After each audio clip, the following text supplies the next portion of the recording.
It is a conflict that pits us against God. See? We by nature are in our trench and we are firing bullets at God. And the way we do it is by living our lives contrary to that which He says in His Word. God has a standard for the way that He wants His creatures to live their lives. And how do we respond by nature? We do the exact opposite more often than not. Isn't that true? We show visibly what is deep-seated in our hearts, which is to be against God in every way, shape, or form. That we are at war with God. Jesus said that. Listen to how He describes our sinful nature. Jesus said, "For out of the heart come evil thoughts, murder, adultery, sexual immorality, theft, false testimony." And now maybe you're looking at that list and you're thinking to yourself, well, okay, I'm not a serial killer. Because I don't think you are. And I try to go to work. I try to take care of my family. I don't kick the dog.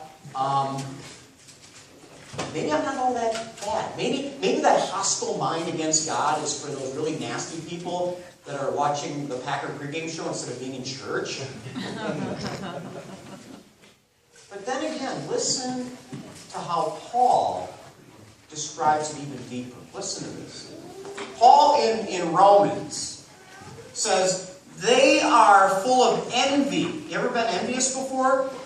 Murder. The Bible says he who hates his brother is a murderer. Strife, deceit. You ever lied before? Malice. They are gossips. That doesn't happen here. Slanderers, God-haters, insolent, arrogant, and boastful. They invent ways of doing evil. Kids, they disobey their parents. They are senseless, faithless, heartless, and ruthless. Although they know God's righteous decree that those who do such things deserve death, they not only continue to do these very things, but they also approve of those who practice them. Ouch! You feel a little pinch there? There's some conflict going on. God is in one trench. We are in the other trench. And we are firing bullets with the machine gun of our lives 24/7. And in the midst of all of that, a Christmas begins to ring out over the artillery. And that leads us to an incredible verse of Scripture. The one that I want to share with you from 1 Thessalonians. We heard it earlier. Paul says this, "May God Himself, the God of peace, sanctify you through and through." Paul says that God Himself has taken the initiative